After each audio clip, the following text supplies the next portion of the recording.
ভোরের ঠান্ডা হাওয়া আর চার বন্ধুর একসাথে বাইকের গর্জন। ঘড়িতে তখন একদম ভোর, রাস্তা প্রায় ফাঁকা, আর আমাদের মাথায় শুধু একটাই এক্সাইটমেন্ট, আজ সমুদ্র দেখব। হ্যালো সবাইকে, আবারও একটা নতুন ভিডিওতে তোমাদের সবাইকে স্বাগত। কেমন আছো তোমরা? আশা করি সবাই খুব ভালো আছো। তো বন্ধুরা, আজকে তোমাদের সঙ্গে শেয়ার করব নতুন আরও একটা বাইক ট্রাভেল অ্যাডভেঞ্চার। আমাদের প্রথম গন্তব্য ছিল মন্দারমণি। মন্দারমণি ঢোকার মুখেই চোখে পড়লো একটা সুন্দর মন্দির। সেদিন এই মন্দিরটাতে পুজো চলছিল, আর পুরো মন্দিরটা ফুল দিয়ে এমনভাবেই সাজানো ছিল যে আমরা সবাই একদম থমকে গিয়েছিলাম। মন্দিরটা জাস্ট পার করে এসেই আমরা পৌঁছে গেলাম মন্দারমণিতে। প্রথমেই বাইকগুলোকে নিরাপদে পার্কিংয়ে জমা দিয়ে আমরা হাঁটতে হাঁটতে এগিয়ে গেলাম সমুদ্রের দিকে। আমার বন্ধু অভিজিৎ এবং এটা আমাদের ম্যাডাম। পুরো 11 মাস পরে সমুদ্রে এলাম। 11 মাস পরে আমরা সমুদ্রে এলাম, তবে এবারে একটু তাড়াতাড়ি চলে এসেছি। বছরে একবার দুবার সমুদ্রে আসায় হয়, কিন্তু এবারে একটু লং ডিস্টেন্স হয়ে গেছে। হাই, এই যে ফুচা ছুটে ছুটে পালাচ্ছে, আর এইখানে হচ্ছে অরুণাভ। একের পর এক ঢেউ আসছে, সবাই সরস্বতী তো সমুদ্রের ঢেউ দেখে খুব আনন্দ। এখনো অনেক কিছু দেখার বাকি আছে, একটু টাচ আপ করে দিচ্ছে আমাকে। চারপাশে শুধু সমুদ্রের শব্দ আর ঠান্ডা হাওয়া, আর সেই মুহূর্তগুলো ক্যামেরায় বন্দি করতে আমরা বানাতে শুরু করলাম অনেক সুন্দর সুন্দর স্লো মোশন শট। কিছুক্ষণ আমরা এই সুন্দর মুহূর্তগুলোকে উপভোগ করে মন্দারমণিকে বিদায় জানালাম। তার সাথে এই সুন্দর মন্দিরটা দর্শন করে আমরা বেরিয়ে পড়লাম নতুন রাস্তার খোঁজে। মন্দারমণিতে আমরা সুন্দর সুন্দর স্মৃতি ক্যামেরাবন্দি করলাম। জানি না আবার কবে আসতে পারবো মন্দারমণি। সামনেই পড়লো একটা বিশাল লম্বা ব্রিজ।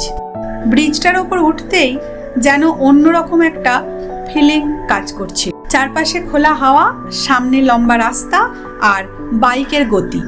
নিজেকে তখন সত্যিই খুব স্বাধীন মনে হচ্ছিল। আমরা সবাই নিজেদের মতো করে একটু স্পিড তুলে পুরো ব্রিজটা উপভোগ করতে লাগলাম। গ্রাম্য রাস্তা, শান্ত পরিবেশ আর সবুজের মাঝ দিয়ে চলতে চলতে আমরা পৌঁছে গেলাম তাজপুর বিচে। দেখো, চারপাশে একদম নিরিবিলি পরিবেশ, শুধু সমুদ্রের ঢেউয়ের গর্জন আর ঠান্ডা হাওয়ার শব্দ। সামনের দৃশ্যটা এত সুন্দর লাগছিল যে কিছুক্ষণ শুধু দাঁড়িয়ে দেখেই গেলাম। বিচের পাশে একটা ছোট্ট ব্যারিকেডের মতো জায়গা ছিল, আর আমি সেখানে উঠে দুহাত ছড়িয়ে হাঁটতে শুরু করলাম। আর সেই মুহূর্তে যেন সত্যিই মনে হচ্ছিল আবার ছোটবেলায় ফিরে গেছি। তাজপুরের শান্ত সুন্দর মুহূর্তগুলো মনে নিয়ে আমরা আবারও বাইক স্টার্ট করলাম নতুন রাস্তার উদ্দেশ্যে। রাস্তার দুপাশে সমুদ্রের হাওয়া আর অসাধারণ ভিউ যেন পুরো রাইডটাকে আরও স্পেশাল করে তুলেছিল। কখনো সমুদ্রের ঝলক আর কখনো খোলা রাস্তা। এরপর আমরা উঠে পড়লাম নায়কালী ব্রিজে। এই ব্রিজটার শেষে বাঁদিকে পড়বে নায়কালী মাতার মন্দির। কথিত আছে এই নায়কালী মাতার মন্দিরে পুজো দিয়ে জেলেরা মাঝ সমুদ্রে মাছ ধরতে যায়। ওই যে দূর থেকে তোমরা দেখতে পেয়েছো কি জানি না, দেখা যাচ্ছিল নায়কালী মাতার মন্দিরের চূড়া। তো ফাইনালি অনেকটা জার্নির পর আমরা প্রায় দীঘার কাছাকাছি এসে গেছি। আর কিছুক্ষণের মধ্যেই আমরা পৌঁছে যাব দীঘা। এখন সম্ভবত জোয়ার চলছে, সেই জন্য এই রাস্তার সামনেই জোয়ারের জল এসে গেছে। রুমে ড্রেস চেঞ্জ করে আমরা প্রথমেই চলে এলাম দীঘার বিচে। হাতে দেখতে পাচ্ছ একেবারে রঙিন গোলা, আবারও ছোটবেলার নস্টালজিয়া। সামনে তখন বিশাল সমুদ্র, ঠান্ডা হাওয়া আর বন্ধুদের সাথে কাটানো সেই সুন্দর মুহূর্তগুলো। আমরা গুটি গুটি পায়ে এগিয়ে চলেছি সমুদ্রের ঢেউগুলোর দিকে। সমুদ্র দেখলেই একটা আলাদা এক্সাইটমেন্ট কাজ করে। তাই আবারও শুরু হয়ে গেল আমাদের রিলস বানানোর পালা। তাই মাথায় প্রথমেই আসে এবার তো কিছু সিনেমাটিক রিলস বানাতেই হবে। কখনো স্লো মোশন হাঁটা, আবার কখনো ঢেউয়ের সামনে সিনেমাটিক শট। পুরোটাই ছিল একদম মুভি সিনের মতো। কিন্তু আসল অ্যাডভেঞ্চার তো তখনও বাকি ছিল। তোমরাও কি সমুদ্রে এসে এইভাবেই এনজয় করো? এবার অ্যাডভেঞ্চারের পালা।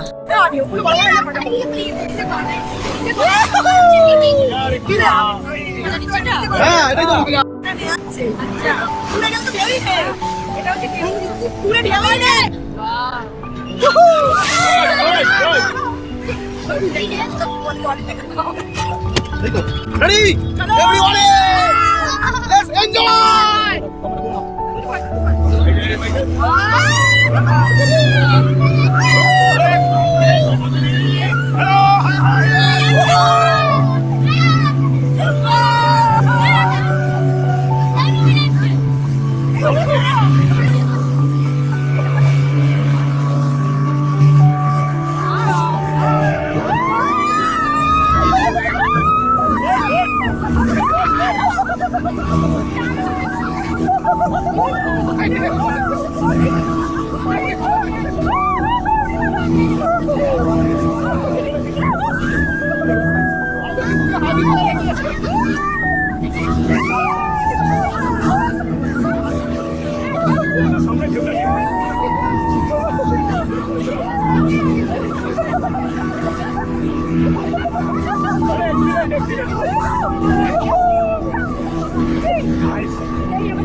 বোটিং রাইডটা ছিল আমাদের পরের দিন সকালে। বোটিং রাইড শেষ করে আমরা আবারও রুমে গিয়ে ড্রেস চেঞ্জ করে চলে এলাম সমুদ্রের ধারে। আর তারপরেই শুরু হয়ে গেল আবারও আমাদের সিনেমাটিক রিলস বানানোর পালা। ঢেউয়ের সাথে সাথে এই স্লো মোশন হাঁটা, প্রতিটা মুহূর্ত যেন একটা গল্প বলে যাচ্ছিল। সূর্যের আলো, ঠান্ডা হাওয়া আর সমুদ্রের এন্ডলেস বিউটি সব মিলিয়ে সেই সময়টা এত সুন্দর আর শান্ত ছিল যে মনে হচ্ছিল এই মুহূর্তগুলো যেন কখনোই শেষ না হয়। আমরা শুধু ভিডিওই বানাচ্ছিলাম না, প্রতিটা মুহূর্তকে নিজের মতো করে অনুভব করছিলাম আর উপভোগ করছিলাম।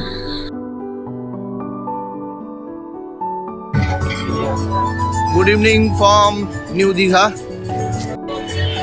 আমরা জাস্ট হোটেল থেকে বেরোলাম। গন্তব্য হচ্ছে সেই বিখ্যাত দীঘার জগন্নাথ মন্দির। দেখো সব বেরিয়ে পড়েছি। এই যে পূজা এখানে,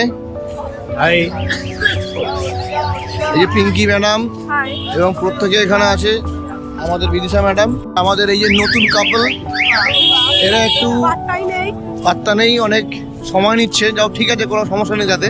আমাদের এখন টি ব্রেক চলছে, তো এখানে সরস্বতী সবাইকে চা ডিস্ট্রিবিউট করছে।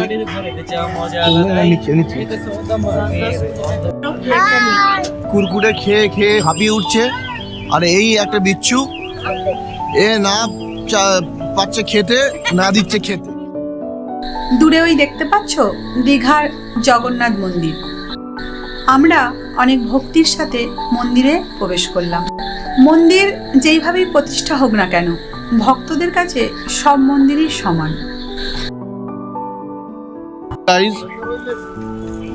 সো আমরা বেরিয়ে পড়লাম। গন্তব্য হচ্ছে মোহনায় যাব, মাছ কিনবো এবং ওখানকার এই সকালবেলার যে সিনিক বিউটি সেটাকে উপভোগ করব। আপাতত একটা টি ব্রেক, সকালবেলা ব্রেকফাস্ট মোহনা থেকে ফিরে এসে করবো।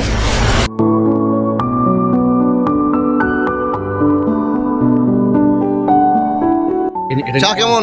5 নম্বর চা খুব ভালো। মানে গতকাল থেকে আমরা এখানে চা খাচ্ছি। চাটা দারুণ দাদা বানান, মানে কোনো কথা হবে না। যারা এই ভিডিওটা দেখছো তারা যদি নিউ দীঘাতে এখানে স্টে নাও তো এই দোকানটায় চা খেতে আসবে। দোকানটার নাম হচ্ছে অমৃতা ফাস্ট ফুড।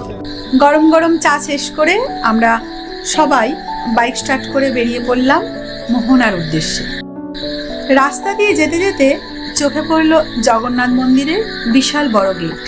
সুন্দর এই মুহূর্তটাকে আমি ক্যামেরাবন্দি করে নিয়েছিলাম। এখন আমরা ওল্ড দীঘার পাশ দিয়ে মোহনার রাস্তাটা ধরে নিলাম। একদিকে সমুদ্রের হাওয়া আর অন্যদিকে রাস্তার পাশের সেই সুন্দর দৃশ্য। তো বন্ধুরা, হেলমেটকে কিভাবে হোল্ড করতে হয় তার একটা অভিনব পদ্ধতি বার করেছে আমাদের বন্ধু। তো তোমরা এইভাবে হেলমেট হোল্ড করতে পারো, দুটো হাতকে ফ্রি রাখতে পারো। আজকে আমাদের দীঘা ট্রিপের শেষ সকাল। একদিকে বড় বড় বোল্ডার আর অন্যদিকে নরম বালির চড়া। আমি নিচের দিক দিয়ে হাঁটছি আর আমার বন্ধুরা ওপরের চওড়া রাস্তা দিয়ে হাঁটছে আর আমাকে ডাকছে। ঠিক সেই সময় দূরে ওই সূর্যটা দেখো ধীরে ধীরে উঠছে, পুরো আকাশটা যেন বাসন্তী রঙে রাঙিয়ে দিয়েছে। আমরা আবারও রিলস বানানো শুরু করে দিলাম। কখনো হাত ধরে হাঁটা, কখনো স্লো মোশন রোমান্টিক রিলস। সেই মুহূর্তগুলো যেন আরো স্পেশাল হয়ে উঠছিল, কারণ আমরা জানতাম আজই এই ট্রিপের শেষ দিন। তো বন্ধুরা, অনেক রোমান্টিক স্লো মোশন রিলস বানানো, বাচ্চাদের সমুদ্রের সঙ্গে অনেক সুন্দর সুন্দর স্মৃতি তৈরি করা, আর আমরা বড়রা আরো সুন্দর কিভাবে রিলস বানানো যায় সেই নিয়ে আলোচনা করতে করতে আমাদের দীঘা ট্রিপটা প্রায় শেষের দিকে। যদি তোমাদের ভিডিওটা ভালো লেগে থাকে তাহলে অবশ্যই চ্যানেলটাকে সাবস্ক্রাইব করে দিয়ে পাশে থেকো। আর একটা ছোট্ট কমেন্টের মাধ্যমে জানাতে ভুলো না কিন্তু ভিডিওটা কেমন লাগলো। দেখা হবে আবারও।